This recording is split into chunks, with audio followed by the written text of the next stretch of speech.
नमस्कार, स्वागत है आपका हमारे इस YouTube चैनल पर। मैं मुनमुन श्रीवास्तव आपका हार्दिक अभिनंदन करता हूं। दिल्ली विश्वविद्यालय में दाखिले की प्रक्रिया शुरू हो गई है। आपके सवाल आ रहे हैं कोर्सेज से जुड़े हुए, और इन्हीं में सबसे मेजर सवाल जो स्टूडेंट ने पूछा है वो ये है कि बीएससी ऑनर्स और बीएससी प्रोग्राम, इन कोर्सेज में क्या फ़र्क है। और इनका जवाब लेने के लिए हम पहुंचे हैं दिल्ली विश्वविद्यालय के रामजस कॉलेज में, और हमारे साथ मौजूद हैं रामजस कॉलेज के प्रिंसिपल प्रोफेसर अजय अरोड़ा। और उनसे जानेंगे कि सर इसमें बेसिक फ़र्क क्या है और दोनों में से कौन से जो है वो कोर्सेज को ज़्यादा प्रेफर करने चाहिए। स्वागत है हमारे चैनल पर। नमस्कार, धन्यवाद मनु जी। आपने एक क्वेश्चन पूछा बीएससी ऑनर्स और बीएससी प्रोग्राम, अर्थात हम सिर्फ साइंस वाले कोर्सेज की बात करें। एक एक्सेप्शन इसमें साइंस को अगर थोड़ा सा मैथमेटिक्स को इसमें जोड़ लिया जाए तो हमारे यहाँ पे दिल्ली विश्वविद्यालय में बीएससी ऑनर्स मैथमेटिक्स और बीएससी मैथमेटिकल साइंस भी चलता है। और बीएससी मैथमेटिकल साइंस जहाँ तक मुझे याद पड़ता है 4 कॉलेजेस में है।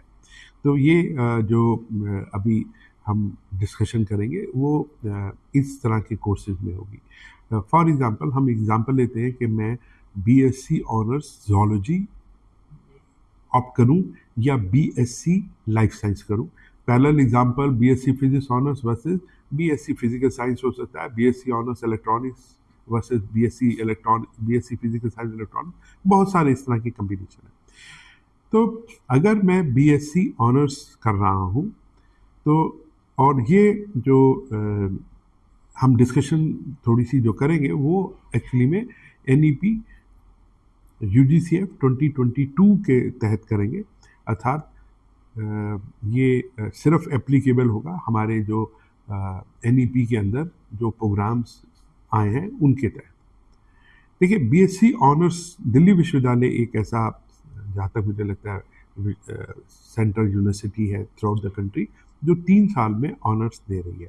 अर्थात अगर मैं किसी भी ज़ूलॉजी, बॉटनी, फिजिक्स में ऑनर्स कर रहा हूँ तो 3 साल में मुझे ऑनर्स की डिग्री मिल जाएगी। अर्थात मेरे पास 3 साल वाली डिग्री में अगर आप स्ट्रक्चर देखते हैं तो मैं 6 जीई भी कर सकता हूँ। यानी कि अगर मैंने ज़ूलॉजी किया है तो 6 पेपर मैं मान लीजिए बॉटनी के ले सकता हूँ। और अगर मैं यही काम लाइफ साइंस में करूँ तो मेरे को 3 साल में बीएससी लाइफ साइंस की डिग्री मिलेगी। तो ये एक प्रोग्राम की डिग्री है, वो ऑनर्स की डिग्री है। ऑनर्स और प्रोग्राम में बेसिक फ़र्क ये होता है कि ऑनर्स में आप एक सब्जेक्ट, जिसको हम कोर सब्जेक्ट कहते हैं, उसको काफ़ी डिटेल में पढ़ते हैं। और जो हमारा प्रोग्राम होता है, बीएससी प्रोग्राम हो गया, उसमें एक नहीं हम 3 सब्जेक्ट पढ़ते हैं एक साथ। लाइफ साइंस के अंदर वो बॉटनी, ज़ूलॉजी, केमिस्ट्री हो सकता है। फिजिकल साइंस में फिजिक्स, मैथमेटिक्स, केमिस्ट्री हो सकता है, और भी बहुत सारे हैं। कुछ कोर्सेज ऐसे भी हैं जिसमें 2/3 कंपोनेंट जो है वो एक तरह से केमिस्ट्री है। For example chemistry, industrial chemistry, और जो तीसरा पेपर होता है उसमें आधा मैथमेटिक्स और आधा फिजिक्स होता है।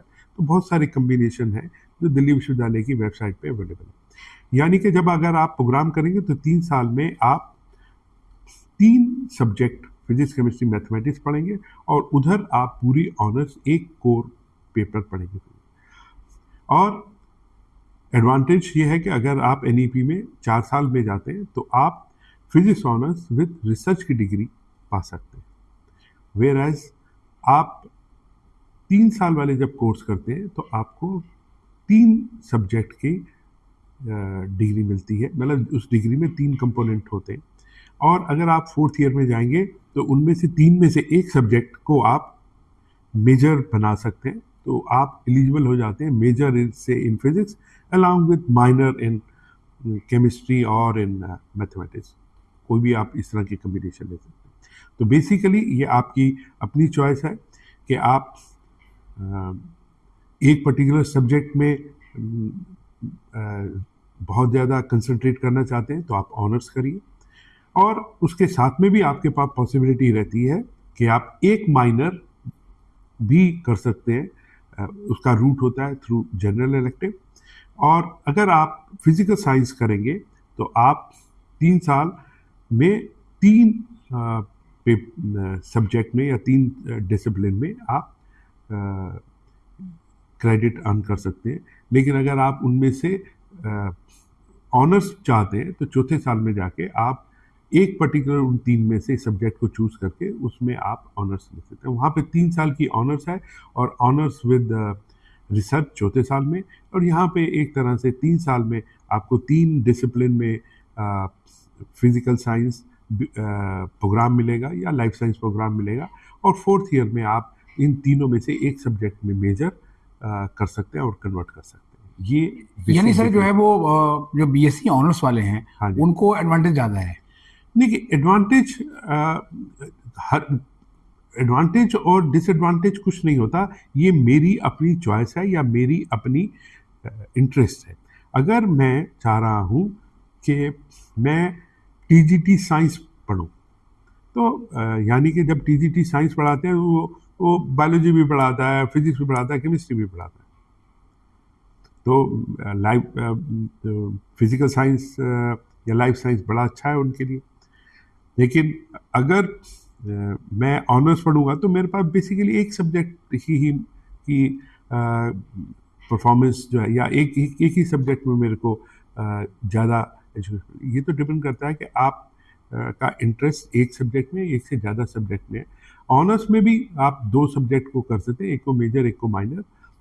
फिजिकल साइंस में इनमें तीनों में बराबर चलता है 3 साल तक, और चौथे साल तक आप उस पर मेजर और माइनर में कन्वर्ट कर सकते हैं। ये बच्चे के अपने इंटरेस्ट में है। ये बच्चा चाह रहा है कि कई बच्चे ऐसे होते हैं कि उनका मैथमेटिक्स अच्छा है, उनका फिजिक्स अच्छा है, केमिस्ट्री अच्छी नहीं है, तो फिजिकल साइंस के लिए उनके लिए ठीक नहीं है। हाँ, लेकिन फिजिकल साइंस वो ले सकता है मैथमेटिक्स, इलेक्ट्रॉनिक्स और मैथमेटिक्स। लेकिन अगर उसकी मैथमेटिक्स ही अच्छा नहीं है, मान लीजिए मैथमेटिक्स को में उसको इंटरेस्ट नहीं पड़ता, तो फिजिकल साइंस में वो फिजिक्स इलेक्ट्रॉनिक्स लेने के बाद मैथमेटिक्स कंपलसरी है, वो नहीं कर सकता। लेकिन अगर वो ऑनर्स में चला जाए तो फिजिक्स कर सकता है, या इलेक्ट्रॉनिक्स ऑनर्स कर सकता है। तो उसमें अपने बच्चे के पास फ्लेक्सिबिलिटी है कि उसका क्या इंटरेस्ट है, उसका क्या पोटेंशियल है, और उसकी कौन से वीक पॉइंट है और कौन से स्ट्रांग पॉइंट है, वो अपने पॉइंट को देखते हुए। देखिए, स्कूल के अंदर जो कॉम्बिनेशंस होते हैं वो होते हैं, लेकिन वो बहुत फिक्स होते हैं। अंडर एनईपी और पर्टिकुलर दिल्ली यूनिवर्सिटी में आपके पास बहुत सारे कॉम्बिनेशन। तो इन चीज़ों को समझते हुए, अगर मेरा इंटरेस्ट मैथमेटिक्स में बहुत ज़्यादा है और फिजिक्स केमिस्ट्री में नहीं है, या मेरा इंटरेस्ट कंप्यूटर साइंस में नहीं है, तो मैथमेटिकल साइंस या बीएससी फिजिकल साइंस ना लेके मैथमेटिक्स ऑनर्स कर लूँगा। और मेरे को साथ में मान लीजिए हिस्ट्री अच्छी लगती है, मेरा इंटरेस्ट है, तो वहाँ पे मैं बीएससी ऑनर्स के साथ में हिस्ट्री कर सकता हूँ। लेकिन ये काम मैं फिजिकल साइंस में नहीं कर सकता। वहाँ पे तो फिक्स है, आप मैथमेटिक्स पढ़ लीजिए, फिजिक्स पढ़ लीजिए, केमिस्ट्री पढ़ लीजिए, मैथमेटिक्स पढ़ लीजिए, फिजिक्स पढ़ लीजिए, इलेक्ट्रॉनिक्स पढ़ लीजिए, बॉटनी जूलॉजी केमिस्ट्री पढ़ लीजिए। उनकी कम्बिनेशन उस तरह से फिक्स है। वेयर एज मैं ऑनर्स करता हूँ तो फिजिक्स के साथ में मैं पॉलिटिकल साइंस ले सकता हूँ, तो इस तरह की, और पॉलिटिकल साइंस में मैं माइनर भी बना सकता हूँ। तो ये एक एडवांटेज है ऑनर्स का, इसका अपने एडवांटेज है। ये मुझे लगता है कि स्टूडेंट को अपने इंटरेस्ट और अपने पोटेंशियल के हिसाब से ये रास्ता लेना चाहिए, और ये रास्ता कहीं ना कहीं जाके आपस में मर्ज भी होता है। आपने फिजिक्स ऑनर्स करी, यहाँ से आपने लाइफ साइंस में फिजिक्स की और मेजर ले लिया फिजिक्स में, फिर वही मर्ज हो जाएंगे। तो ऐसा कोई वो नहीं है कि जिसमें आप मेजर करते हैं दिल्ली यूनिवर्सिटी के हिसाब से, उसमें आप 1 ईयर पीजी कर सकते हैं। सर वो इसी से जुड़ा हुआ एक सवाल है वो कि फिजिक्स में अगर 12th में अच्छे मार्क्स आए हैं और सीयूटी में भी बहुत बढ़िया स्कोर आता है, तो फिजिक्स ऑनर्स को चूज करें या फिर फिजिकल साइंस में जाएं? देखिए, नंबर आना बहुत अच्छी बात है, और नॉर्मली हम नंबरों को एक पैमाना मानते हैं, किसी के इंटरेस्ट का, किसी के पोटेंशियल का, और किसी के हार्डवर्क का। कभी कभी ऐसे भी होता है कि आपके स्कूल में नंबर कम आए, आपने कोई सब्जेक्ट ले लिया और कॉलेज में आके आपकी परफॉर्मेंस बहुत अच्छी होगी, या उल्टा भी हो जाता है। तो ये कोई मैथमेटिकल फार्मूला नहीं है कि मेरे फिजिक्स में नंबर अच्छे आए। आपका अपना क्या इंटरेस्ट है, आपके इंटरेस्ट, मैंने बताया ना कि एक साइंस का बच्चा है, वो बीएससी ऑनर्स करे, ये भी कहाँ जरूरी है, वो बीए प्रोग्राम भी कर सकता है, वो इंग्लिश ऑनर्स में भी जा सकता है। तो वो उसका दिल करे नहीं जी मैं तो पॉलिटिकल साइंस ऑनर्स करूँगा, वो भी प्रोविज़न है। तो ये नंबरों से मेरी समझ ये कहती है कि नंबर जरूरी नहीं है कि आपकी हर बार आपका इंटरेस्ट, आपका पोटेंशियल रिफ्लेक्ट करता हो। आपका अगर इंटरेस्ट है एनईपी में, आप अपने इंटरेस्ट के हिसाब से, अपनी स्पीड के हिसाब से, अपनी चॉइस के हिसाब से, अपने रिसोर्सेज के हिसाब से अपना प्रोग्राम खुद डिज़ाइन कर सकते हैं। ये सबसे बड़ा एडवांटेज है, जो कि मैंने आपको जैसे एग्जांपल दिया। जब मैं स्टूडेंट था तो मेरे को कंपलसरी फिजिक्स के साथ में मैथमेटिक्स और केमिस्ट्री पढ़नी कंपलसरी थी। अब एनईपी में कंपलसरी नहीं है। मैं फिजिक्स के साथ में हिस्ट्री पढ़ सकता हूँ, ज्योग्राफी पढ़ सकता हूँ, फिलॉसफी पढ़ सकता हूँ। बहुत सारी ऑप्शंस अवेलेबल है। बच्चे को क्लियर होना चाहिए कि उसका क्या इंटरेस्ट है या वो क्या नई चीज़ सीखना चाहता है। कई बार हम नई चीज़ भी सीखते हैं, तो वो उसके इंटरेस्ट, उसके पोटेंशियल पे इंडिविजुअल टू इंडिविजुअल करता है।